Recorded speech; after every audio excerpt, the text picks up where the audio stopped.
Inhumans makes its primetime network debut.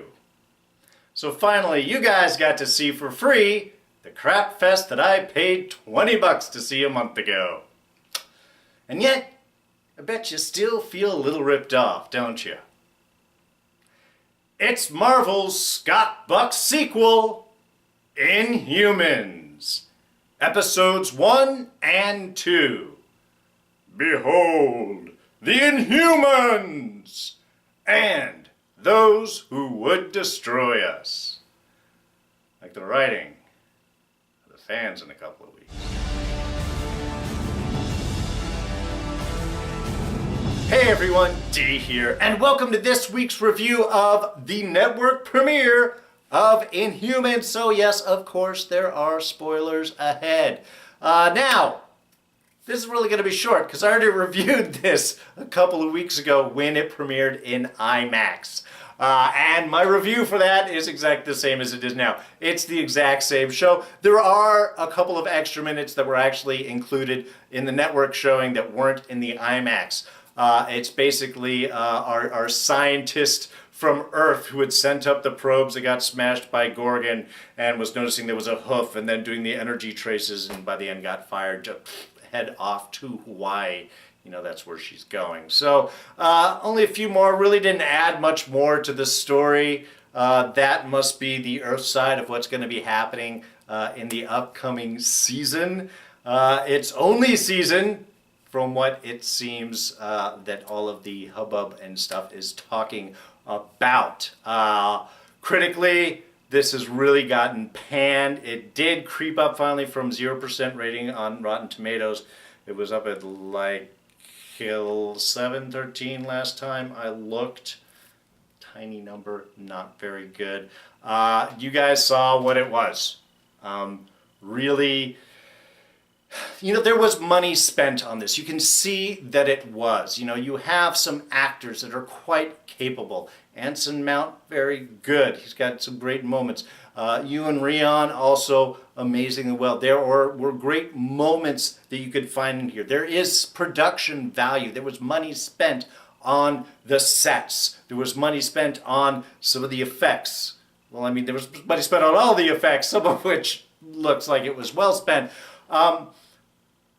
But the writing on this show is so bad. It's on the nose. It's telling you exactly what is going on. There's very little showing. It's like we show things and then we tell you exactly what happened. A perfect example, the dinner where Karnak is telling Black Bolt that Maximus is going to betray you. It's like, first of all of Maximus's dialogue is so on the nose, it's like you immediately identify him as the bad guy. And then we can see he's being duplicitous, and we have Karnak coming up and saying, you shouldn't see it, he's duplicitous, and yet you can't see that because that's your biggest weakness, but I'm loyal to you, and now we'll go on, and it's, you just, these are things that we should see. These are things that should be crafted well. It's like the first draft. The opening scene with Triton, who looked horrible. Man, that makeup was bad. It was flat. There was no depth to any of it. But what are we? We're Inhumans. What's an Inhuman? You are, we are. We live on the moon in a city of Inhumans. So let's, I mean, it was stilted. It's bad. You can see there are moments where the cast is really trying to get past some of the dialogue. There are moments where, you know, Ewan even is able to chew through some of the on-the-nose horrible dialogue that he is given to get to humanistic moments where it's like, oh my God, something's almost reaching through here. But overall, I mean, there are interesting sets that are built, but it all looks like it's a soundstage. It's all very flatly, evenly lit. It's like all of Adelan is lit by fluorescent lighting, equally in every room. I get that everything's built in concrete because that's probably the resource you're getting from the moon. Yet why is there wood in the fireplace? If it's fake wood, why is there fake wood? The fireplace, if you've been living in the moon for so long, shouldn't that just be like moon rocks? There are so many small, odd things in this. The Teragenesis chamber, all that looked flat, but there was some very interesting glasswork that was done on the sets, but it was poorly lit, so you didn't get anything out of it. There's no depth to any of the production. It's like certain money is thrown at it, but then it's all blandly shot, and the dialogue is blandly spoken, and the costumes are horrible, and Medusa's wig is awful.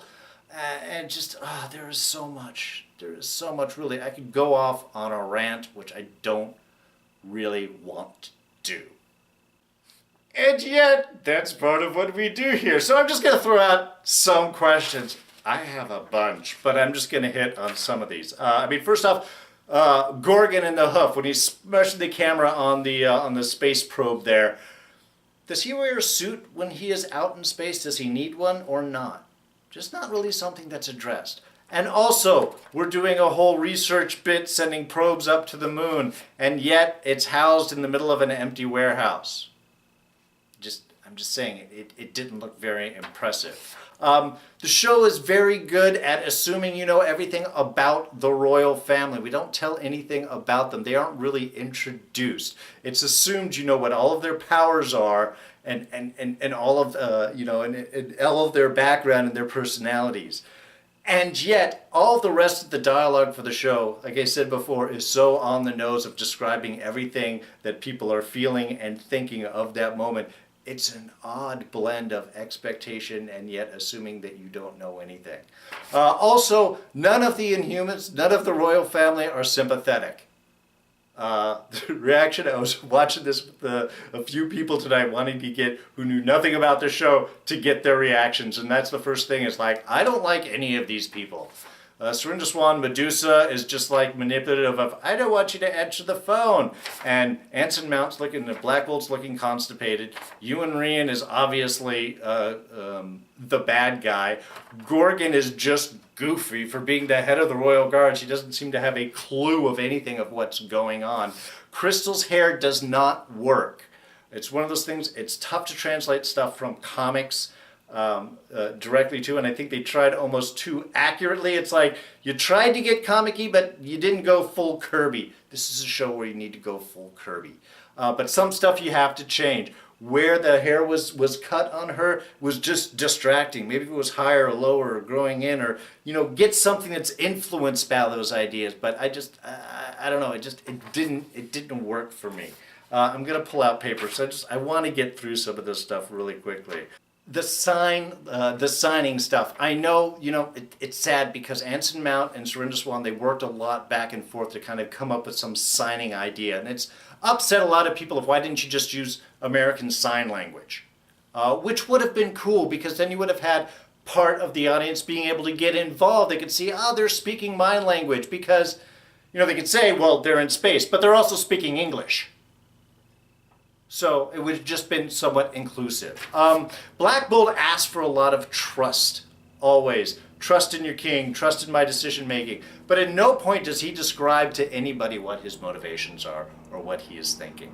There is no real explanation of the Inhumans, who they are as a culture. There's nothing really in their background, nothing about the celebration of diversity. And because of that celebration of diversity, the fact that everybody looks the same is very weird. Especially makes Lockjaw, who we love, who's very, everybody's kind of excited about Lockjaw, looks very out of place because there's nothing else like him anywhere else in the world. Also, Lockjaw poop. Who deals with that? Those gotta be big. Please stop ruining some of my favorite songs. Paint It Black, Break On Through, the renditions are not good. The whole Medusa scene is not earned. Okay, there is stuff with the hair. Yes, it doesn't look right. One of the reasons it doesn't look right is she does not move when the hair is coming up. It's like if you're throwing a punch, boom, you got to twist the rest of your body to compensate for the shifting in weight. When she's just with the hair, and the hair's, it looks disconnected. There's no physics connection there. That's one thing. The effects are bad enough, but I think if she was able to sell it in the body, it might have worked better. However, because she's not really a sympathetic character, nobody is at the beginning of this show, the whole haircutting scene doesn't work at all. That is not earned. We have no connection between her and her hair and her power and identity and all of that. We don't get the background, so we don't see the cost of what that is. And therefore, everything looks very melodramatic. Also the fact that they use like a Remington or bronze shaver for it. Where'd you get that? Moon Walmart? Just curious. Speaking of Black Bolt, why would a mute man have a wrist radio?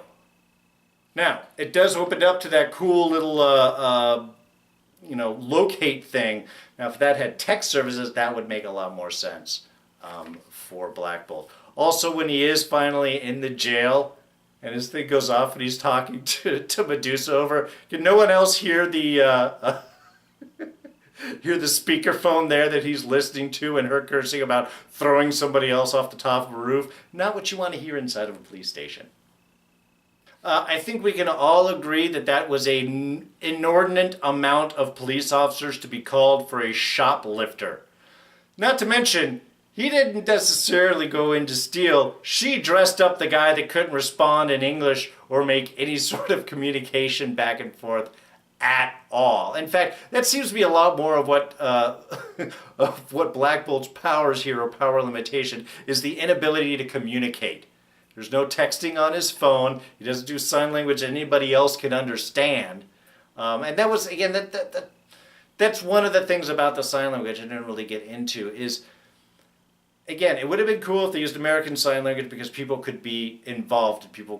There would be an audience that could understand that.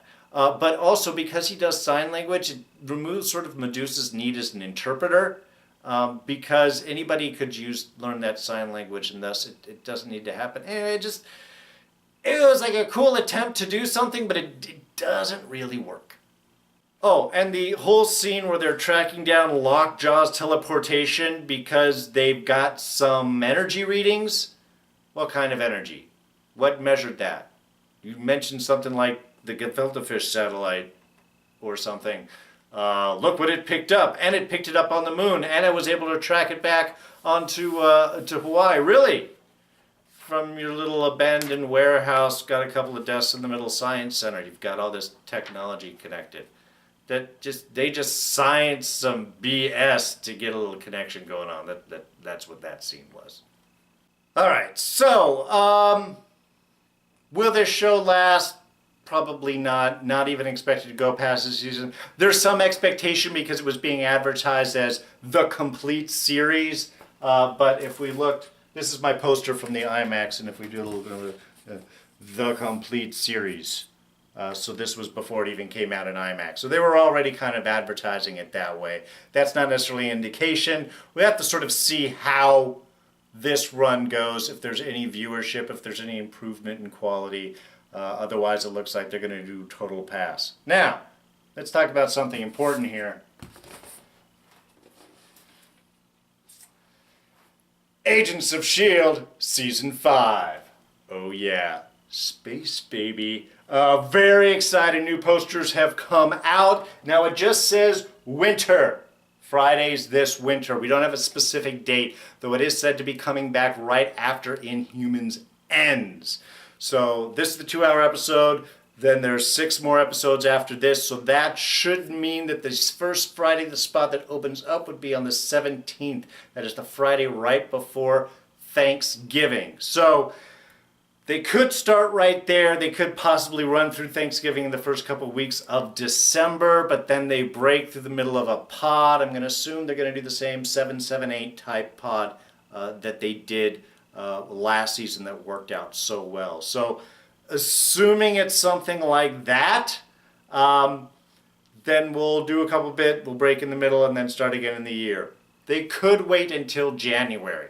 Again, they haven't specifically said this. They did say it was going to come out right after Inhumans ended, but because of the Thanksgiving holiday right after that Friday, and then you got Christmas, so there's only a couple other weeks. Do they want to try and just squeeze in 3 episodes before 3 or 4 episodes before the end of the year, or they just want to wait and do it fresh in January? Don't know that yet. I'm going to hold things out. So, any extra news I will share with you guys in these reviews, because I'm afraid these are all going to be short and I'm just going to be hating it. So I want the show to do well. I don't have high expectations at all. I think this is going to be a complete write-off and a total mistake, and it's a really shame because there are actors, there are people that put a lot of love and work into this.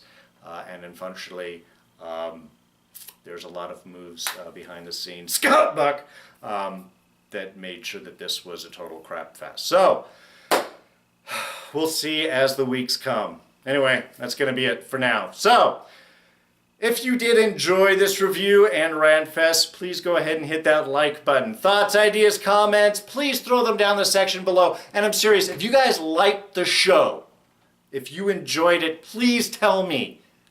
If anybody likes it, I would like to know. And even let me know why. You don't have to go into a whole big thing, but I would like to hear your opinions. This is mine. Everybody can see it differently. Maybe there's people that really like it. I wanted to let you know why I didn't think it was very good. But please let me know what you think, section down below. Now you can always catch me on Twitter and Instagram. I am at Darren Jakes. Now please subscribe. We've got all of this show, plus we got Dirk Gently's Holistic Detective Agency coming up, Mr. Robot and Agents of S.H.I.E.L.D. later on, plus The Walking Dead. So don't miss anything. If you're a subscriber, do that by clicking my face right here. And I'll throw up a couple of reviews here. I'll throw up a link to the IMAX review that we've got going on, plus a little bit of Fear the Walking Dead action. So check that out. Let me know what you think. Anyway, that's it for me. I'm D, and I'm out of here. Catch you guys later. Bye-bye.